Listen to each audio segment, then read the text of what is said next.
की पूजा रोज करती है और अपनी साड़ी सुखाती है तो उसके आसपास चारों कोने पे हीरे जवाहरात आ जाते हैं थोड़े थोड़े से।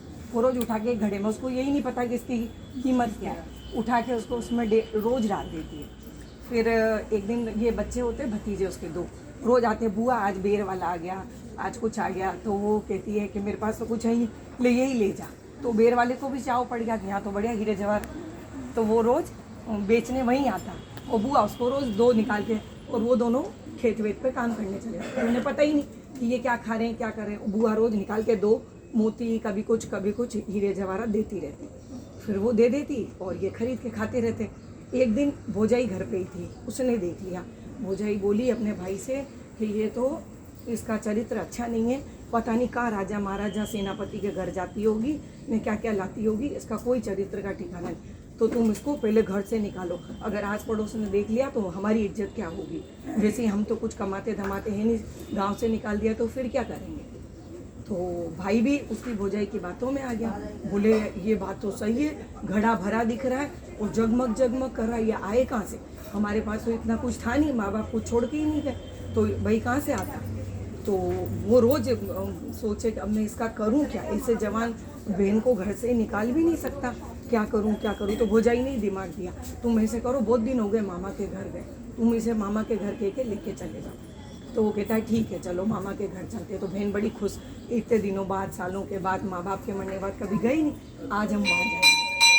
अपना बैग वैग लगा लेती है, तो वो तैयारी करने लगी, बैग वैग लगा लिया। तो उससे कहता है कि एक ही साड़ी में मत चल, 2-4 कपड़े और डाल के ले ले। तो बोले मामा सुबह मिलेंगे और शाम को मामा से मिल के आ जाए। नहीं तो भी तू रख के लेके, उसको बहन की चिंता थी कि 4-5 जोड़ी कपड़ा होगा, कुछ खाने पीने का लेके चलेगी, क्योंकि चिंता तो थी सही उसको बहन की। अब ले तो गया भाई, अब वो बहन आधे रास्ते, अब पहले तो कोई साधन थे नहीं, पैदल चलते गए। अब आधे रास्ते पहुँचे, सुबह भोर होने लगी 4 साढ़े। बहन बोली कि भाई अब मैं आगे तो नहीं बढ़ूँ। तो बोले क्यों। तो बोले कि मैं पहले ना पूजा करूँगी, नहाऊंगी, पूजा करूँगी, फिर अपन आगे बढ़े। भाई बोला चल तेरे जैसे करना हो कर, मुझे तो अब इसको छोड़ना ही है, इसकी बात मान ही लेता हूँ। भाई अपने सो गया, थोड़ी देर ऐसे ही लेटा रहा और वो अपने पूजा करने लगी। उसको वहाँ जंगल में तुलसी भी मिल गई, उसने तुलसी की पूजा करी, फिर वो अपनी साड़ी सुखाई और वहाँ चारों कोने पे वो पड़े हुए मोती रह गए। तो वो भाई बोला अब चल बहुत दिन हो गया, हम लेट हो जाएंगे। तो भैया उसको लेके निकलने लगा, तो वापस बहन लौटी कि अरे भाई मेरी तो साड़ी वहीं सूखी रह गई है। तो भाई बोला तू रुक मैं लेके आता हूँ।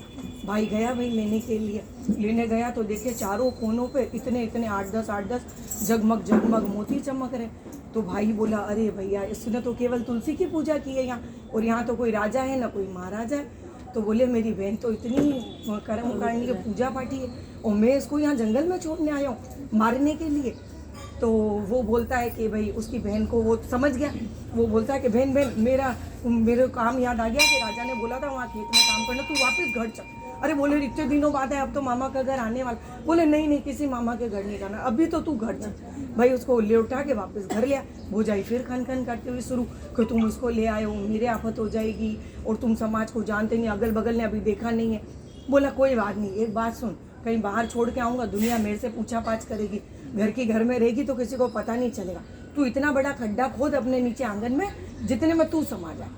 तो भोजाई लगी हाँ ये बात तो बिल्कुल सही है, लगी रोज खोदने लगे 15-20 दिन, लेकिन खुद गया। उसने अपनी बहू से बोला कि खुद गया तो अब तू ये देख कि तू इसमें पूरी आ रही है कि नहीं आ रही, चल मैं देखता हूँ। वो जैसे ही जाने लगी तो उसने सिल खिसका दी, तो वो चिल्लाने लगी। तो नंद ने सुन लिया, नंद आई दौड़ी कि भाई ये क्या करे तू। तो बोले कि ये देख तेरे लिए ऐसे गलत सलत बोल रही थी, अब पहले देखना तो चाहिए था ना, मुझे और गलत कर रही थी, इसी में रहने लगे। बोले भुजाई बोली, वो बहन बोली कि मेरे माँ बाप के बाद तुम ही हो, मेरा कौन करेगा, मेरे बच्चे कहाँ जाएंगे भतीजे। बोले ना ऐसा पाप मत कर। भोजाई निकली, उसके पैर छूती है, वो उसके पैर कि आज के बाद ऐसा कभी नहीं करूँगी और ना सोचना चाहिए कि मेरी नंद ऐसी तो हो जाएगी। तो दोनों पैर पड़ती है और तुलसा महारानी जैसे उन पर प्रसन्न हुई वैसे सब।